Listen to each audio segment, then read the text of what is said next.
Today we're diving into the fascinating world of haptic technology, using wearable patches that harness touch and feel sensations to deliver potential health benefits. We know that the skin is a powerful organ. Every inch has over 1,000 nerve endings that relay messages to our peripheral and central nervous systems. These nerve endings convert mechanical energy, like touch or haptics, into neural signals, which the brain deciphers to promote sensory awareness and stimulate physiological changes.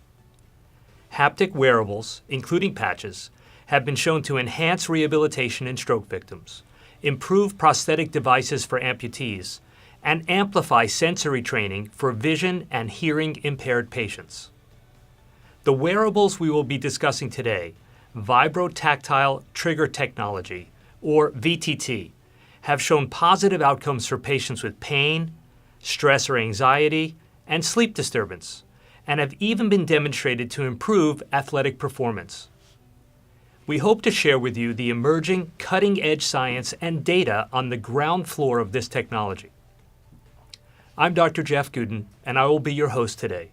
My areas of expertise include topical analgesic therapies, and I have authored numerous publications on areas related to pain management. I have also co-authored studies on the vibrohaptic technologies that will be the focus of our discussion today. Dr. Anna Toker is a distinguished, award-winning, board-certified colorectal surgeon with over 20 years of experience in the Dallas area. Renowned for her ability to translate complex medical concepts into everyday language, Dr. Toker attracts patients from across the country seeking her surgical expertise and nutritional guidance. She is also a researcher and has been a principal investigator on vibrotactile haptic clinical trials. Dr. Mark Saker is a dual board-certified physician in family and sports medicine, having earned the degree of Fellow of the American Academy of Family Practice. He currently serves as Director of Athletic Medicine and Head Team Physician for the University of Arizona, as well as the Medical Director for USA Rugby. He was an assistant professor at the University of Pittsburgh and Duke University Medical Centers. He was also Associate Team Physician for the NHL's Carolina Hurricanes, Head Team Physician at Georgia State and Robert Morris Universities. He is also a researcher and has been a principal investigator on vibrotactile haptic clinical trials. Peter Hurwitz has held senior leadership and management roles for more than 35 years in the medical communications, scientific research, and healthcare fields.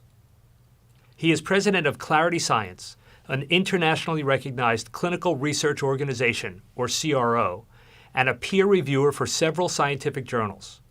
He has co-authored dozens of peer-reviewed scientific articles relating to pain management, diabetes, allergy, neuroscience, and artificial intelligence in medicine. For the past several years, Peter has worked with White House administrations and Congress on healthcare policy to address the opioid crisis. Peter leads the CRO that has administered at least 6 clinical trials to date using vibrohaptic patch technologies. The prevalence of pain and pain-related diseases are so vast that they are the leading causes of disability and disease burden across the globe. Over 100 million people are estimated to live with chronic or recurrent pain in the United States, and 50 to 7 million people are estimated to have sleep disturbance that interferes with their daily activities. These conditions are amongst the most common reasons that patients consult primary care clinicians. The haptic technology product that we studied and are here to discuss today is called SuperPatch. Anna, can you tell us a little bit about SuperPatch? Sure. This is a very fascinating technology, and I think it's going to represent a paradigm shift in the world of medicine because it utilizes physical therapy instead of prescriptive medications to affect an outcome. These devices don't have any medicine on them. There's no contraindication to using them. They're these 2-inch by 2-inch little Band-Aid looking squares, and embedded in the glue of these adhesive patches is a texture. When that texture touches your skin, it sends a specific signal along the nerves of the skin to your brain to normalize a neurologic pathway in your brain. So each of these patches has a different signal, which means it affects a different part of the brain. And much like a QR code might direct you to a very specific website. Each one of these patches is going to direct you to a very specific neurologic pathway. So the pathway that controls chronic pain is very different than the pathway that controls your ability to sleep or your anxiety or your mood or even your athletic ability. And so there are a variety of these patches. They're all considered FDA Class 1 medical devices, which means they're safe to use. You don't need any specific medical training to use them. And their function is more of a physical therapy as opposed to a medication. So you can use it regardless of the patient's age, what medicines they're on. There's really no contraindication to their use. And in my practice, I use them for the first one I was interested in actually was the pain one, because as a surgeon, I hurt people for a living. And so the first one that I was interested in was their Freedom Patch, which is for pain. But I found that my patients also benefit from being able to sleep when they're in the hospital, not having anxiety about having a surgery, increased balance, so maybe they're less likely to fall and hurt themselves. So I use a variety of these patches on a day-to-day basis with my own patients. That sounds great. Mark, tell us a little bit about your use of the patch. How did you get involved with vibrohaptic technologies? Yeah, thanks, Jeff. For me, it came in the lines of a phone call from a friend of mine who reached out. He's involved in sports and performance and does a lot of personal training and rehab out on the East Coast. And he reached out and said, hey, I've heard about this new patch. I want to give it a try. Is it a real thing? Does this actually work? What do you know about it? And to be honest, I didn't know a lot about it. I was like, okay, well, let me talk to some people smarter than me and see if we can connect the dots here. So I actually reached out to our department chair of physiology at University of Arizona, and he said, hey, actually, this is a field that is emerging. There's a lot of interest. There's a lot of research around sensory feedback, around haptics, around Braille, those same sort of neurologic connections that we utilize in those different areas. That's become an emerging science. And so with that, it really drove the needle to see, could this be something that would help our student athletes and our people who are trying to train and get stronger, faster, recover better? Fascinating. Mark, it's interesting you mentioned the athletes. I'm sure they have some unmet needs in pain, wellness, sleep, but they probably try to limit their oral medication use. So how has the patch been helpful in your population? Yeah, no, absolutely. For athletes, it's a big part of their whole mantra and approach is well-being, trying to do things in a way that's going to limit any outside, stresses on their bodies and things like we see with medications, where a lot of times medications have other side effects and systemic implications that we don't necessarily plan for or intend for. So as they're looking to find ways to be more readily available, ready to perform, they're looking for techniques and technologies that will bypass that medication route and interfere with the detail they pay in terms of attention to their food, how much they drink, how much they sleep, all those things. So they're really into that small percentage point gains, and this is something that doesn't interfere that balance, but can really give them some good results. It seems like the body has this natural or innate ability to self-heal, and that we could amplify that. Anna, do you think this is kind of what we're doing with the patch technology like this? Absolutely. As a surgeon, my primary objective is to improve a patient's ability to heal. And a lot of the things that are involved in the healing process is rest and avoidance of stress and avoidance of pain if possible. The problem is a lot of the medicines that we give can cause confusion. They can interact with each other. If you've ever seen a patient take a pain medicine and a sleeping aid as well as an anxiety medicine, that is a recipe for disaster, particularly in the older patients. So there's definitely a need in the surgical world to have something non-medicated that can help the patient rest so that they can heal going forward. So. Great. So let's discuss what is known about the mechanism of action for emerging therapies like wearables and haptic technology. The more I learn about this, the more fascinating I find it. If you recall, we have specialized receptors in the skin, like Ruffini corpuscles and Merkel cells, things we learned about in medical school. These are found in areas of the skin associated with high touch sensitivity, like in your fingertips. They're closely associated with the nerve endings, and they're believed to transform touch into electrical signals that are transmitted to the nervous system. And without trying to get too detailed, some of you may be familiar with the concept of piezoelectric currents. Well, we recently published a review on piezo ion channels that are located in the skin.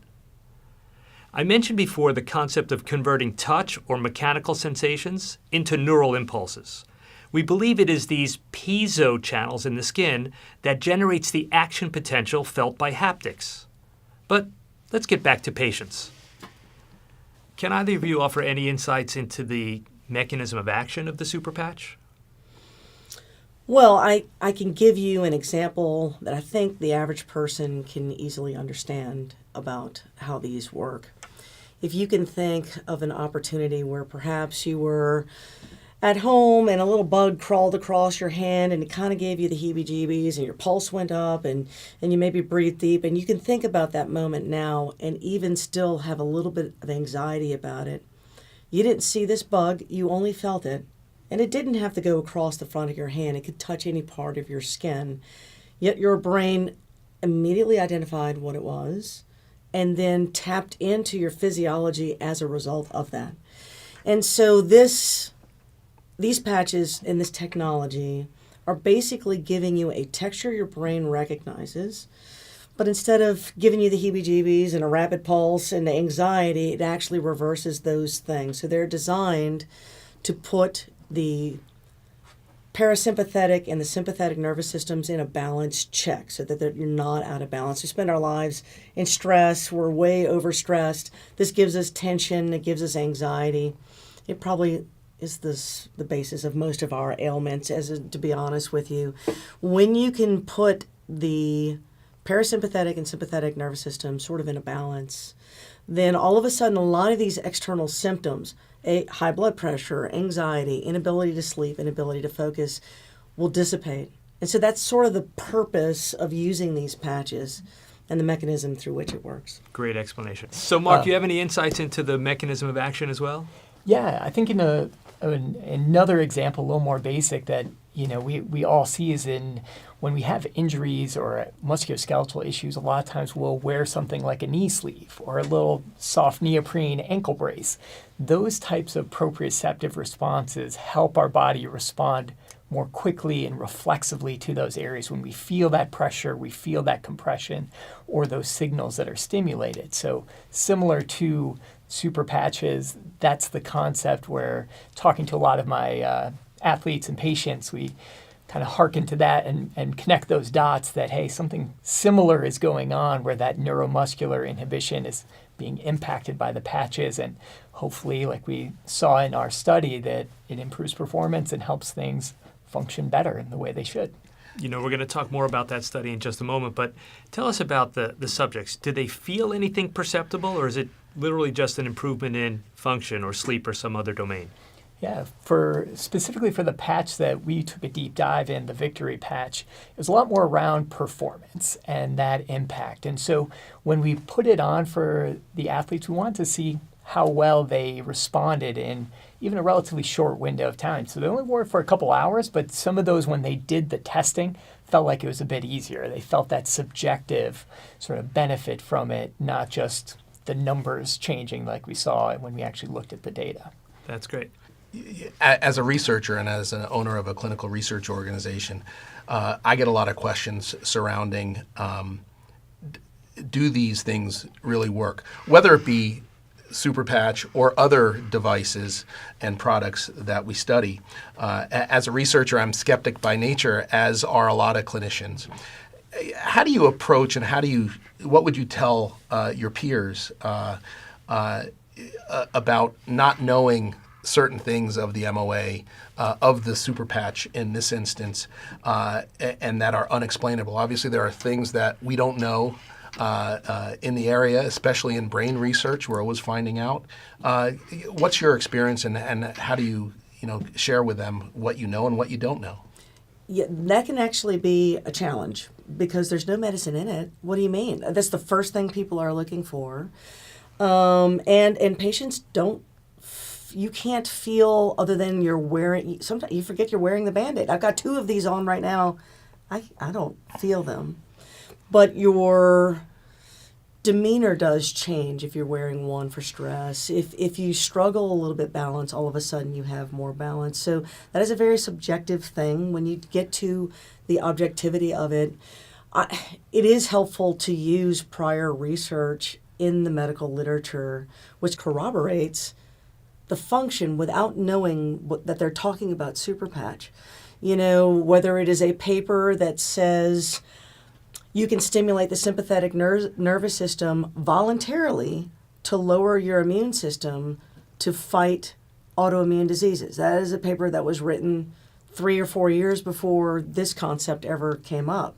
Yet we know by using these patches you can tap into the autonomic nervous system to affect a physiologic change. So it's sometimes easier to use existing literature as a corroboration and then your clinical observation of what is occurring. There are a lot of medicines that we use that we don't know how they work, you know, and we just know that they do work. We use a lot of off-label mechanisms in ways that we don't really understand how they work. So I think when I approach the treatment of patients using something like this where research is still ongoing, we've got studies still going on, it is helpful to know, I know from a scientific standpoint that this is definitely possible. I know from a clinical observation, I'm seeing the effect of this occurring. And maybe I don't know exactly what's happening, but I can kind of put the pieces together that I believe it is happening in the way that was described by somebody else for a totally different issue. Yeah, and not only obviously in your space and the areas that you concentrate on, but Jeff, we were speaking recently about what is known and not known in the analgesia field. I mean, you have any examples of that, how this potentially translates and compares to what we're seeing or not seeing or don't know about what we know about haptics? Yeah, I think like Anna says, so many of the therapies we use, we don't really know the mechanism of action. I mean, ask a clinician how acetaminophen works, and it still really isn't known. Gabapentin we thought was a GABAergic drug, and it's a calcium channel modulator. So many examples of using a medicine or a therapy that has a clinical benefit without actually knowing the mechanism of action. And I think that's one of the challenges here. And like any emerging field, it's going to take time for clinicians to read the available data, for research organizations to develop the available data, to understand the technologies behind it. I mean, think about it. And Anna used a great example. Just a little tiny mosquito crawling on you could elicit such a response of your nervous system. Mm-hmm. Imagine the potential of haptics. And if it has something to do with these specialized channels that convert that touch or that haptic into a neural signal, it only makes so much sense that there really could be potential of this therapy. Yeah, it's funny, you know, we were talking, right before we came on camera of even though a lot of the outcomes that we've seen already, and there's a lot that we haven't shown yet in terms of the outcomes because we are still evaluating data, but the outcomes that we have seen are P.001. And even though that's the best type of stat you can get, it doesn't work for everybody, you know. But, you know, you were mentioning about falls. Yes. You know, if there's just a certain percentage, you know, why don't you share with us that? Because that was obviously an interesting point that necessarily isn't, you know, really internalized. Yes. So in America alone, and this company is worldwide, but in America alone, 1 million people will fall in a clinical hospital setting, not just at home. We don't even know what the numbers are at home. 1 million people will fall, 100,000 of those people will have a significant injury, and 10,000 of those people will actually die as a result of this injury. So they're in the hospital for some other reason. They get a colon resection. They get up in the middle of the night, they're a little bit dizzy, they've been medicated with a pain medicine, with a sleep medicine, an anxiety medicine. They get confused, they fall. Now all of a sudden they have a broken hip or they have a head injury. From a financial standpoint, the hospital has to provide the cost of care for that fall. So there is a financial motivation from a hospital system. There is the physicians involved do not want to see any patient hurt for some unrelated reason. Like it would be the biggest nightmare in my life to operate on someone and know that they broke a hip in the hospital. It would be horrible. Right now, there's no ability to prevent that from happening. All we can do is label a patient high risk or low risk and put the bathroom closer to them and try not to tie them down too much so we're not impeding their progress. You can't proactively do something. So what is fascinating about this technology is for very little cost, you can improve someone's balance. So the question is improving that person's sway and their balance abilities, is that enough to clinically decrease their risk of fall? And even if everyone had improved balance, if only 10% of these people had lowered their risk of falls, you'd be saving 1,000 lives a year, 10,000 falls per year, right? And we do things right now in the world of surgery to prevent a 0.02% risk factor. So deep venous thrombosis, to prevent a deep venous thrombosis, we do blood thinners immediately after surgery, which I'm not a fan of, but we do. We put something called an SCD on a patient. This all is cost to prevent a complication that happens in 0.02%. And you're not preventing all of them by doing that. You're lowering that percentage by maybe 1 or 2 percentage points. So you can see how you can translate a 10% improvement in something into real numbers and have real impact on a person. And that doesn't include people in a nursing home or at home in and of itself. It can make a huge positive impact on society. And going along those same lines, Mark, you were the principal investigator for a recent study that we administered, the Power Up study, which is currently in peer review for a major publication. And we have a couple major presentations about the data coming up.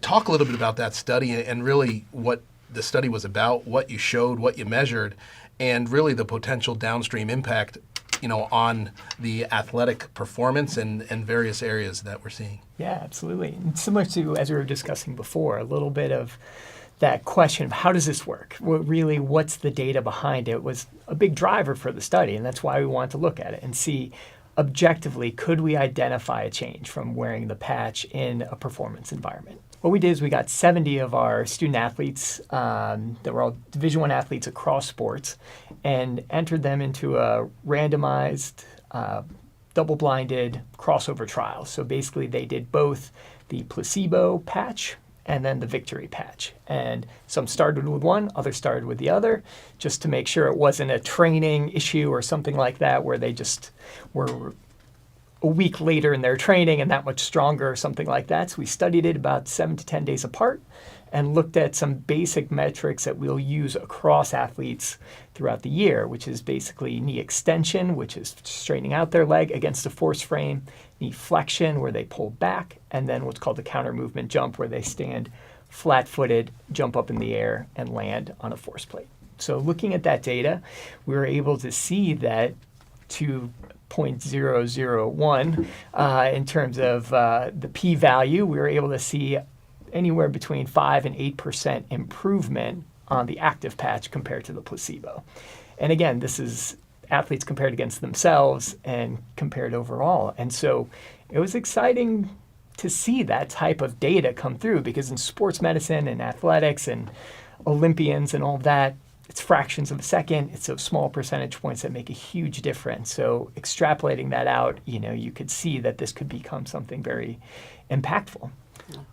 Another interesting part that we did find too was that there was a improvement in asymmetry from their right side to their left side. So we actually saw their non-dominant side get stronger, which was an unexpected finding, but makes sense. If we're improving the neuromuscular pathways, it's not that necessarily their one side's that much weaker than the other, but it's maybe firing more efficiently. And now all of a sudden, after wearing a patch for an hour, that signal is moving a little bit more effectively. Great. And to that point, Anna, you've brought up previously about how the body is at a stasis and it comes back into stasis. Obviously, that goes to that point. Right. Your baseline happiness is the stasis of things can go awry rather quickly as we age, or with habits, or with training. I mean, if we're talking about athletes, or someone like me, maybe used to be an athlete, then got injured, and now, you milked along an injury, and that all of a sudden throws you completely out of balance. And your brain learns how to compensate for this learned change in your demeanor. And so now you're no longer in stasis. You're kind of out of whack, just so to speak, and then these devices can knock you down into whack. I don't know how to say that in a nice way, but can get you back into the stasis, and your brain recognizes it's like a touchstone of balance. It's like a solid surface in a dark room where all of a sudden you realize you're standing upright is sort of the reference point that this little texture is giving people. So it's kind of a fascinating way that the brain works. Mm-hmm.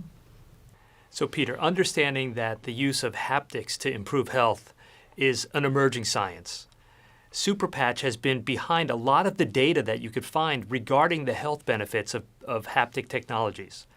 Tell us a little bit about the clinical trials process that some of these studies have gone through and the publications that have come from it. That's a great question, Jeff. From a clinical research organization, CRO standpoint, the studies we administer go through a rigorous process of development, as is standard in the industry and with other studies we conduct for big pharma. There are two types of studies that we have conducted in regards to these vibrotactile haptic patches. The first are called observational studies. These studies involve subjects who are asked specific questions about their experience after using the studied patch. The questions asked are from validated scales like the Brief Pain Inventory, the Perceived Stress Scale, and the Pittsburgh Sleep Quality Index, for instance, that have been used in thousands of other clinical studies. It also should be noted that the FDA has provided guidance on the validity of these observational studies and the value that they provide in terms of getting a better understanding of real-world evidence. Over the past year, we have also conducted clinical trials that, in addition to observing the patient's response and asking about their experience, we have also incorporated functional measurements, like having study subjects wear a Whoop device that records all aspects of a person's daily activity and sleep patterns. We've also taken measurements in Division I elite athletes that are standard performance measurements. With the incorporation of these functional measurements, we can compare what the subject is saying they are experiencing with actual objective measurements. Let me talk now a little bit about the protocol development process. We first identify a principal investigator, such as yourself. These are clinicians that are experts in the field and have experience in the study, in the area being studied. Dr. Toker, Dr. Saker, and you, as you know, have all been principal investigators for these vibrotactile trigger technology superpatch studies. With these clinicians who are selected, we then develop a protocol for comparing an active superpatch with a sham or placebo patch. The subjects in the study are randomized and blinded, meaning that they don't know which patch they will be receiving. The protocol then gets submitted after completion to an IRB, an institutional review board, which reviews the protocol and methodology to ensure that the study subjects are protected and understand any risks from the medical devices that are being studied. For the super patches that we have studied, they are non-invasive, have no ingredients, and are considered a Class 1 medical device, the category with the lowest risk. In all the studies we've done for super patch, we've never seen a severe adverse event, and any adverse events that have been reported were minimal. The outcomes we've seen include, in many cases, a p-value of 0.001, and if you remember from stats class, that means that there is a 1 in 1,000 chance that the results are by chance. The results from the studies have been presented at over 20 international scientific medical conferences after peer review from the scientific committees and been published in many scientific peer-reviewed journals that can be found on Medline, PubMed, and other literature reference libraries. We have many other studies in the works right now. All of them can be found on clinicaltrials.gov, and we look forward to conducting those and really seeing what the outcomes of those studies show. It's interesting, in thinking about, the experts we have here, Dr. Saker, Dr. Toker, and Dr. Gooden, as clinicians and physicians, you also have an expanded practice and interest. Dr. Gooden, you're an acupuncturist. Dr. Saker, you're a DO. And, Dr. Toker, obviously you are a very renowned colorectal surgeon, but also have an interest in wellness, nutrition, and run a non-narcotic practice. I'll start with you, Jeff. What does that mean? What are you looking for when you're looking at that holistic view of practice? Peter, we insinuated this before. Self-healing, anything we could do to make patients better without the use of pharmacotherapy, without having to take a pill. We know that's where the side effect comes from. We see patients admitted with kidney failure from over-the-counter ibuprofen, acetaminophen liver toxicity. We see troubles with opioid therapies. I mean, you can't go a day without reading about narcotics and opioid abuse.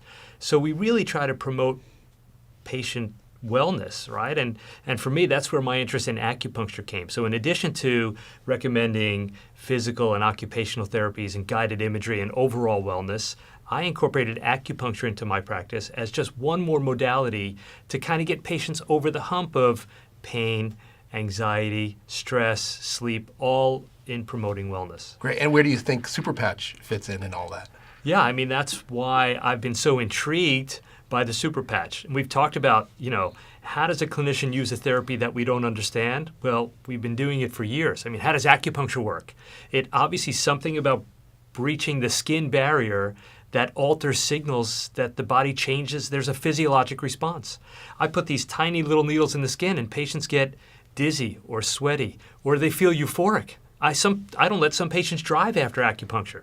There is some natural response to the body, oftentimes good, to manipulating at the skin or at the superficial levels. And I think that's how we'll figure out this patch is actually working. Great. Anna? Patients have come to sort of distrust the medical world. Unfortunately, we're living in an environment, in the last 5 years in particular, where they don't want to go straight for the drug answer. They want to do something on their own. They are probably more well-versed on medical side effects than a lot of doctors are.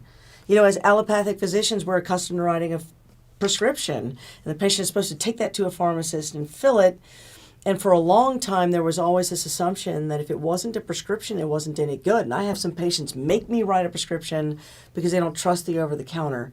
In the last 5 years, and this is kind of how I've developed as someone who talks a lot about nutrition and natural healing, the patient is more likely to want the over-the-counter thing or the herbal thing or what is the dietary situation. So the patients are definitely interested in a non-pharmacologic approach. From a surgeon's standpoint for the last 5 or 6 years, and this is driven by the FDA and the federal government and the opioid crisis, that me and many surgeons actually have gone to a narcotic-free environment where we try to restrict the use of a narcotic in the postoperative period, because it can take 3 to 5 days worth of that type of medicine to become addicted. And if you've known anybody with hemorrhoid surgery, right, that's more than 5 days worth of pain. So you can easily see how you could get someone addicted to a medication. Not to mention the fact that narcotics have all kinds of side effects other than their addiction, the nausea, the constipation, the sleeplessness. You can't sleep when you're on a narcotic, and it's also an inflammatory medication. So when you take all those things, those are all anti-healing properties of this pain medicine. And really, the patient only wants to have no pain or improve pain or tolerable pain. So if we can do that in a way that doesn't have the anti-healing properties, the patient is on board for that. Now, that does mean there's a lot of things you have to do. There's some herbal supplements that I will give patients and anti-inflammatories, but how I got introduced to this technology is definitely the Freedom Patch. Without any medicine on it, the patient can apply it when they need it. They can take it off if they don't need it. And it drastically reduces their perception of their pain. And they tell me that because they're not really reaching for the medicine. They're not asking for refills. They're not calling in misery, and they're happy that they have it done.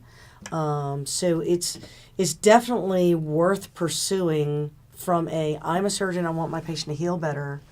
And then the patients more and more are likely to accept that as the answer because they want to get well too, and they don't want to be addicted to their medicines. Great. Mark? Yeah. Well, in the osteopathic medical philosophy, really the understanding is that the body knows how to heal itself. And if we can restore structure, the body knows how to restore the function. And so be that through manipulation or musculoskeletal changes or improvements in how the body's aligned and how things are moving, or be medications or anything else that helps our body untangle some of the obstacles and some of the roadblocks that are happening from healthy function to kind of where we are currently. that's something that's exciting. And I think that's something that's worth evaluating and looking into. Super patch and these concepts around vibrotactile technology really offer another tool or another opportunity to untangle that web and really allow the body to get back to what it's used to doing and what it knows how to improve issues and pathology, very succinctly. Great. And you mentioned the OTCs, right? Mm-hmm. Over-the-counters aren't all created equal. Mm-hmm. And, from a clinician point of view, they are used to, as you said, writing scripts. Yes. Because that is the better route to go. Mm-hmm. There's been a lot of studies. We've conducted a lot of studies on the vibro-haptic patches with positive results that they've shown. I don't know what the other patches that we're studying are going to show, but the ones that we have studied have shown positive results. Mm-hmm. What makes a study valid? What makes the data valid from a clinician point of view? And how is that then interpreted to patient care? The first thing that I think most doctors are going to ask is when they, doctors are very skeptical, all right? So they'll ask to see the study. Where was it published? How many patients are in it? Was it properly powered? Is it placebo controlled? And is it blinded? Those are the types of things you want to know. How many of those people dropped out of the study? What was the population? Were they even enough? Like, are we comparing apples to oranges? So physicians typically will read through at least some of that. When you get a study with that p-value less than 0.001, like we as doctors recognize that as there's really almost no other option. This can't be placebo. And it's not going to be the way we measure the data. That comes down to like something real just occurred. So they do like to see that. And, I've read studies in the past where that p-value is not very good, or the predictability, some of the predictabilities that are in a study are kind of off, or the way that it's written, it's sort of like, I don't know, was that really placebo controlled? I mean, who knows? Then all of a sudden it gets kind of put to the side. So if you have a small group of people, maybe it's not placebo controlled. People don't follow that as much. It is helpful to have numbers, so to do a subjective study where you're asking the patient to fill out questionnaires to get an answer. And I know those are validated studies, but a lot of doctors are like, are you talking the patient into that answer? Is peer pressure getting them to get to that answer? It's helpful when you see an actual measurement change. Like what you were talking about with your study. There's a measurement there that you're finding. And so I think that's one of the things that physicians are looking for. Show me the measurement, not just the questionnaire. Right, and Jeff, I would ask again for your opinion. Obviously, in the realm of FDA regulation and FDA approvals, there are a lot of studies out there and a lot of products that are on the market that are used in everyday, practice. Aspirin, for one, obviously, that would never potentially get approved today. Peter, I will say, without naming the drugs, I've been involved with a fair amount of clinical research and a fair amount of consulting on products that have gone to the FDA. And I think what we have to recognize as clinicians is that there's a difference between statistical significance, what we see in a clinical trial, and clinically meaningful or clinical significance, right? What does it mean to the patient? What kind of outcomes did they perceive? And the one place where I would commend the research organization with these studies on vibrohaptic technologies is not only did they do the scores of, okay, what was your pain score, what was your sleep score, but they asked patients their global impression. What did you think about the results of this product? And when you look at the patients that were in the treatment arms, somewhere 70, 80, 90% rated as good, very good, or excellent. And in the placebo arm, those numbers are 30 or 40 or 50%. So you see a separation in the difference of the subjects in the group of whether they got the active patch or the placebo patch. Again, these are blinded studies. Subjects like Mark, your athletes didn't know if they had a placebo patch or an active patch, and yet they rank consistently in your studies higher subjective ratings. And that's where you mentioned early on real-world evidence. I think that's what we need more of. And again, the fact that you're looking not only at the statistical significance, the p-values of, what were their ratings on a questionnaire, What did the subjects say? What did the patients say about the outcomes from these trials? And overall, it's been positive, which is attractive to clinicians like us when we look at data. You know, Peter, we've mentioned a number of times today that the science regarding vibrohaptic technologies for improving health is emerging science. Can you tell us about some of the publications that have come out of your research? Any other data that might be available? Sure. So as we heard a few minutes ago from Mark, as the principal investigator of the Power Up study, he shared the results of those outcomes in the Division I athletes. We've done and published other studies, one being the sleep patch, which is the REM patch that we studied for sleep improvement in subjects, and that was the RESTORE trial, for instance.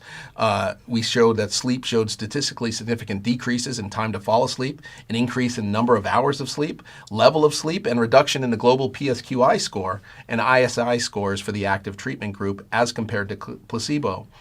After 14 days, over 33% of active group subjects reported that they reduced the amount of over-the-counter or prescription medication that they were using for sleep issues. And all three key outcomes in the active patch group, the global PSQI score, the ISI total score, and minutes to fall asleep, followed a similarly strong downward and statistically significant trajectory from baseline to that 2-week period of time at day 14 with no significant adverse events. In the Strava stress study, which looked at the PEACE patch, research subjects' mental health status improved significantly, p.001, and there was a positive outcome and statistically significant percentage increase, p.001, in health perception over the 14 days that they were in the study. And Jeff, you were the principal investigator of our Harmony study looking at the pain patch, the freedom patch. Why don't you share a little bit of data and outcomes from that study? Sure. So, you mentioned a little bit before when you designed these trials, the questionnaires that we use to ask patients about pain, about function, about sleep, about their overall perception of the benefits of the patch. So in the Harmony study, it was a controlled study. Patients used a haptic vibrotactile trigger patch, and the patients in the active group saw a 47% reduction in pain severity and a 50% decrease in pain interference. That's a measure of function. Patients were 50% more functional when they had this active patch, which was similar to your study, a 14-day trial. When we asked patients, 82% of them reported reduced use of oral pain medications, another really important point that we talked about as a panel. We also asked them questions about quality of life measures like mood, sleep, and general activity. All of those significantly improved in this particular trial. We have a lot of other ongoing studies, including those on balance, that's the PROTECT study, and Optima, which we're actually looking at the resting metabolic rate for metabolic outcomes and see if there's a difference in there between an active patch group versus a placebo sham group as well. That's great. Peter, I was really intrigued by Mark's athletic performance study. So you told us before that your athletes didn't know whether they had on an active patch or a placebo patch, and we saw that there was improvement in strength. Any other domains or anything else you could tell us about the study? Yeah, one of the interesting things that we found that I think is a pathway for some further research and understanding was that we found that athletes that wore the active Victory patch for more than an hour had an interval increase in that positive effect from the patch. So it really brings to the forefront the question of, is there a dose effect? Is there something of, hey, wearing it for a full 24 hours or maybe even day over day, is that something where we'll see exponential changes and that growth and the difference that you would have compared to not wearing a patch? Wear times is actually a great thing that needs to be studied. Anna, tell us a little bit about your practice. How long do patients actually wear the patch? In the protocol that I've set for my surgical patients is for 2 weeks prior to an operation is when I want to sort of get them, since all of your studies are 2 weeks long, I'm going to use that clinically in my own patients, where for 2 weeks I have them wear a pain patch, PEACE patch. At nighttime, they'll use this REM patch to help sleep, and then they wear 24 hours a day one of those balance patches. And they do that for 2 weeks beforehand. They bring them to the hospital while they're recovering, and then for another 2 weeks afterwards. And I feel like, in my experience, if you can get a patient in their best most relaxed state. They're more likely to respond well to the operation because they're not stressed. Someone who is confident in themselves, they're confident they're not going to have pain, they're going to be able to sleep. These people all of a sudden are much less stressed about the operation. So now their time in the hospital becomes much shorter. You're talking about a day and a half in the hospital after a colon resection, sometimes less than that, simply because the patient feels good. They know they're not uneasy on their feet, they know they're not overdrugged, and they know they don't have any pain. So it's extremely effective if you can start them early. It gives them a confidence. While they cannot feel the substance of these patches, their demeanor, they know that it's helping them in some way or another. As you said, like the athletes almost feel like, it's not like wearing a cape, but you kind of get that there's some form of balance that occurs that is being struck in these patients that gives them confidence. And that allows them to heal much quicker and get back to life much quicker. You know, in the surgical and the anesthesia world, we have this concept of prehabilitation. Yep. Right? Getting yourself in big on that. optimal shape. Yeah. Right? Getting yourself in optimal shape for your surgical procedure to enhance your recovery. Yes. And then when you look at the anesthesia literature, going back at least 20 years, we talk about this concept of preemptive analgesia. Yes. Can we alter the neuromatrix? Can we alter the body to be prepared for this insult? Can we stop this excitatory cascade of nerve impulses and chemical release simply by blunting the response before the insult? It's just like when I operate on someone, I always give the local at the beginning of the case before I make my incision, right? Just based on that. Yeah. The patient's asleep, they're not going to feel my incision, but their chemistry feels the incision. You always give that local first. And so I feel like from a physiology standpoint, we do something called the enhanced recovery after surgery. I know you're probably part of that in your hospital.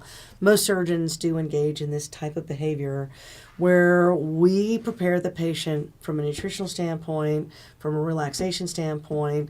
I get home health out to their house to make sure there's no impediments at the home. And so these patches have just become part of that protocol, just like a high protein, low inflammatory diet, just like me giving local before there's an incision. All of that is part of this enhanced recovery protocol. Great. And you're looking at this as clinicians, as not only as you're looking at that proper patient selection for this, but you're looking at this super patch as a complementary medicine as part of a multimodal Yes. Delivery of patient care. And again, as you're dealing with college athletes or all types of and ages of patients as well, are there any concerns that you may have about this that physicians, again, who are skeptics by nature, right, have in terms of should I be concerned about X, Y, or Z? Well, I'll go first, Peter. If you think about an agency like the FDA, they're concerned about efficacy, but they're even more concerned about safety, right? So the therapy has to be safe. And I think you've shown from a number of studies with hundreds and hundreds of patients at this point that the worst adverse effect that you've seen is probably an adverse reaction to the adhesive, to the stickiness on the patch. So I think we've seen, at this point, we're at least assured that there's no major safety issues. From a science standpoint, we're probably not going to see changes in electromyography, actual large motor fibers, but we may see changes in EEG.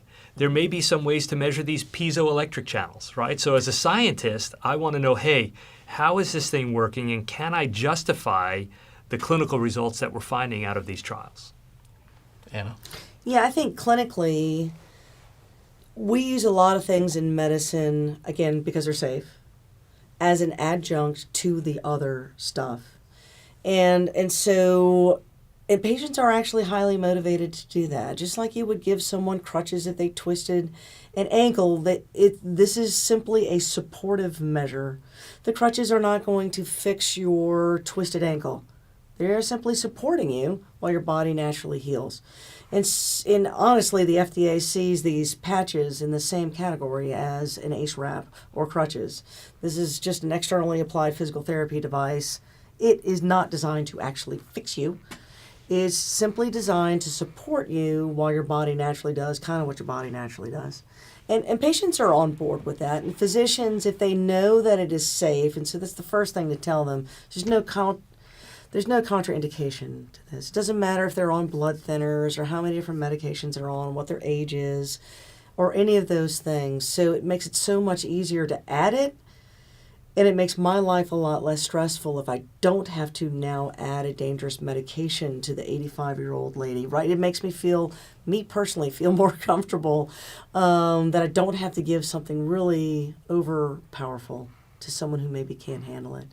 Great, and Mark, as a athletic medical director, not only at the collegiate level, but at the professional level as well, not only that enhancement and improvement of potential athletic performance, but as a primary care physician as well, treating the patients as medical director at University of Arizona too. Your thoughts? Yeah, I think similarly, really safety, what are the risks of any new treatment or approach that we're taking with patients or athletes. The third part, though, that gets interesting, I think sometimes is an obstacle is, does it make sense sort of academically? Like, how is this modality or this supplement or this treatment going to work to help our patients or our athletes get to the goals that they're looking for?